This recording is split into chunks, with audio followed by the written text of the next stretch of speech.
ঘটনাটো ৰাতিপুৱা 4:30মান বজাতে উঠি মানে অলপ শব্দ এটা শুনিলোঁ আৰু আমাৰ পাকঘৰত গৈ পিনি চাহ বনোৱাৰ সুবিধা কৰিছিল। শব্দটো উঠিলে তাৰপাছত ঘূৰি চাইছে, দেখিছে যে এটা প্ৰকাণ্ড মহাগাত। তাৰ চাইছোঁ যে তেল এইবিলাক। তাৰপাছতে মানুহলৈ খবৰ দিলোঁ, ওচৰ পাজৰৰ মানুহ খবৰ দিলোঁ, প্ৰত্যক্ষ কৰি চাইছে এইটো তেল হয়। এতিয়া ডিপাৰ্টমেণ্টৰ মানুহ আহিছে, ফায়াৰ আহিছে, যেনে আপোনালোক আহিছে যেনে খবৰ খাতি পায়।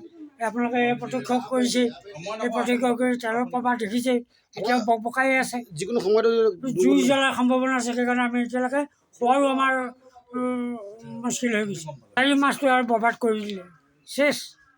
ইমান তেলৰ মাজত এই 4-5 বছৰীয়া মাছ জীয়াই থৈছিলোঁ, তাক প্ৰতিপাল কৰিবলৈ মানে এই তেলৰ পৰা মানে কৰিবলৈ উপায় নাইকিয়া হৈছে। মাছ জীয়াবই নোৱাৰি, মাছ মৰে, আৰু যি এটা বাচি থাকিব খাব নোৱাৰি, তেল গোন্ধাই।